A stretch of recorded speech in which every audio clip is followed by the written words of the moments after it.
اعوذ باللہ من الشیطان الرجیم بسم اللہ الرحمن الرحیم اللہم صلی علی محمد وعلی آل محمد کما صلیت علی ابراہیم وعلی آل ابراہیم انک حمید مجید اللہم بارک علی محمد وعلی آل محمد کما بارکت علی ابراہیم وعلی آل ابراہیم انک حمید مجید رب اشرح لی صدری ویسر لی امری واحلل عقدۃ من لسانی یفقہوا قولی ربنا زدنا علما یا مقلب القلوب ثبت قلبی علی دینک آمین۔ 10 عنوانات کے تحت اسلامی تعلیمات 14 جمادی الاول۔ عنوان نمبر 1، اسلامی تاریخ غزوہ احد۔ غزوہ بدر کی شکست سے قریش مکہ کے حوصلے تو پست ہو گئے تھے، مگر ان میں غم و غصے کی آگ بھڑک رہی تھی۔ اس آگ نے ان کو ایک دن بھی چین سے بیٹھنے نہ دیا۔ 1 سال تو انہوں نے کسی طرح گزارا۔ چنانچہ 3 ہجری میں ابو سفیان نے مکمل تیاری کے ساتھ 3000 کا لشکر لے کر مدینہ کے باہر احد پہاڑ کے پاس پڑاؤ ڈالا۔ ان کے ساتھ 3000 اونٹ، 200 گھوڑے اور 700 آدمی زرہ پہنے ہوئے تھے۔ رسول اللہ صلی اللہ علیہ وآلہ وسلم نے شوال 3 ہجری میں نماز جمعہ ادا کر کے 1000 مسلمانوں پر مشتمل لشکر لے کر احد کی طرف روانہ ہوئے، مگر عین وقت پر منافقوں نے دھوکہ دے دیا اور عبداللہ بن ابی اپنے 300 آدمیوں کو لے کر واپس ہو گئے۔ اب مسلمانوں کی تعداد صرف 700 رہ گئی۔ احد کے مقام پر لڑائی شروع ہوئی اور دونوں جماعتیں ایک دوسرے پر حملہ آور ہوئیں۔ اس جنگ میں مسلمانوں کو پہلے فتح ہوئی، مگر ایک چوک کی وجہ سے جنگ کا پانسا پلٹ گیا۔ عنوان نمبر 2، حضور صلی اللہ علیہ وآلہ وسلم کا معجزہ، حرام لقمے کا گلے سے نیچے نہ اترنا۔ ایک مرتبہ رسول اللہ صلی اللہ علیہ وآلہ وسلم کسی کی نماز جنازہ پڑھ کر واپس آ رہے تھے۔ راستے میں ایک آدمی ایک عورت کی طرف سے کھانے کی دعوت دینے آیا، تو حضور صلی اللہ علیہ وآلہ وسلم نے دعوت قبول فرما لی اور رسول اللہ صلی اللہ علیہ وآلہ وسلم اپنے صحابہ کے ساتھ اس عورت کے گھر تشریف لے گئے۔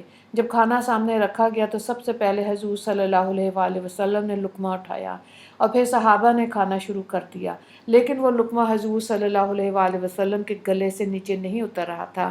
تو آپ صلی اللہ علیہ وآلہ وسلم نے فرمایا، مجھے لگتا ہے کہ یہ بکری مالک کی اجازت کے بغیر ذبح کی گئی۔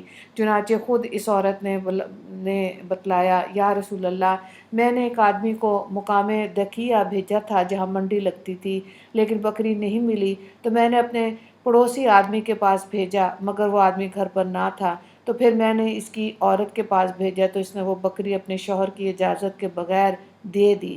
حضور صلی اللہ علیہ وآلہ وسلم نے فرمایا، یہ کھانا قیدیوں کو کھلا دو۔ ابو داؤد کی روایت ہے۔ عنوان نمبر 3، ایک فرض کے بارے میں، قضا نمازوں کی ادائیگی۔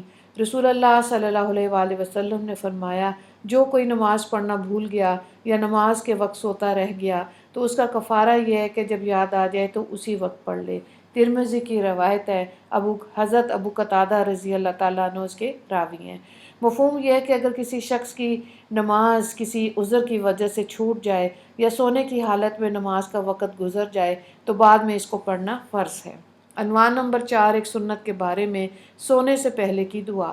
رسول اللہ صلی اللہ علیہ وآلہ وسلم جب سونے لگتے تو یہ دعا پڑھتے، اللہم بسمک اموت و احیا۔ ترجمہ، اے اللہ، میں تیرے ہی نام سے مرتا ہوں اور جیتا ہوں۔ بخاری کی یہ روایت ہے۔ حضرت حذیفہ رضی اللہ تعالیٰ عنہ اس کے راوی ہیں۔ عنوان نمبر 5، ایک اہم عمل کی فضیلت، اچھا مسلمان۔ حضرت ابو موسیٰ رضی اللہ تعالیٰ عنہ نے رسول اللہ صلی اللہ علیہ وآلہ وسلم سے پوچھا، سب سے اچھا مسلمان کون ہے؟ آپ صلی اللہ علیہ وآلہ وسلم نے فرمایا، وہ شخص جس کی زبان اور ہاتھ سے مسلمان محفوظ رہیں۔ بخاری کی روایت ہے۔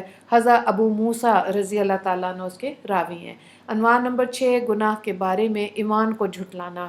قرآن میں اللہ تعالیٰ فرماتا ہے، جس شخص نے بخل کیا اور لاپرواہی اختیار کی اور بھلی بات ایمان کو جھٹلایا تو ہم اس کے لیے تکلیف اور مصیبت کا راستہ آسان کر دیں گے، یعنی جہنم میں پہنچا دیں گے۔ سورہ لیل آیت نمبر 8 سے 10 تک۔ عنوان نمبر 7، دنیا کے بارے میں، آخرت کی کامیابی دنیا سے بہتر ہے۔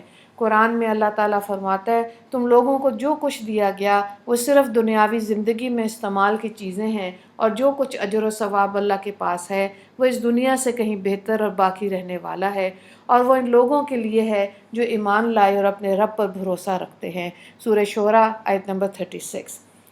عنوان نمبر 8، آخرت کے بارے میں، ایمان کی برکت سے جہنم سے چھٹکارا۔ رسول اللہ صلی اللہ علیہ وآلہ وسلم نے فرمایا جب جنتی جنت میں چلے جائیں گے اور جہنمی جہنم میں چلے جائیں گے تو اللہ تعالیٰ فرمائے گا جس کے دل میں رائی کے دانے کے برابر بھی ایمان ہو اسے بھی جہنم سے نکال لو۔ چنانچہ ان لوگوں کو بھی نکال لیا جائے گا جن کی یہ حالت ہوگی کہ وہ جل کر انتہائی کالے ہو گئے ہوں گے۔ ان کے بعد ان کو نہر حیات میں ڈالا جائے گا تو اس طرح نکالے جائیں گے جیسے دانہ سیلاب کے کوڑے میں کھاد اور پانی ملنے کی وجہ سے آگ اگتا ہے۔ بخاری کی روایت ہے، حضرت ابو سعید خدری رضی اللہ تعالیٰ عنہ اس کے راوی ہیں۔ عنوان نمبر 9، طب نبوی سے علاج، بیماروں کو زبردستی نہ کھلانا۔ رسول اللہ صلی اللہ علیہ وآلہ وسلم نے فرمایا اپنے بیماروں کو زبردستی کھلانے پلانے کی کوشش نہ کرو کیونکہ اللہ تعالیٰ انہیں کھلاتا پلاتا ہے۔ ترمذی کی روایت ہے، حضرت عقبہ بن عامر رضی اللہ تعالیٰ عنہ اس کے راوی ہیں۔ عنوان نمبر 10، نبی صلی اللہ علیہ وآلہ وسلم کی نصیحت۔ رسول اللہ صلی اللہ علیہ وآلہ وسلم نے فرمایا تم میں سے جو شخص کسی برائی کو دیکھے تو اسے اپنے ہاتھ سے روکنا چاہیے، اگر اس کی طاقت نہ ہو تو اپنی زبان سے روکے، پھر اگر اس کی بھی طاقت نہ ہو تو دل سے اس کو برا جانے، اور یہ ایمان کا سب سے کمزور درجہ ہے۔ مسلم کی روایت ہے، حضرت ابو سعید خدری رضی اللہ تعالیٰ عنہ اس کے راوی ہیں۔ وآخر دعوانا ان الحمد للہ رب العالمین۔ اللہم اغفر للمسلمین والمسلمات والمؤمنین والمؤمنات۔ السلام علیکم ورحمۃ اللہ وبرکاتہ۔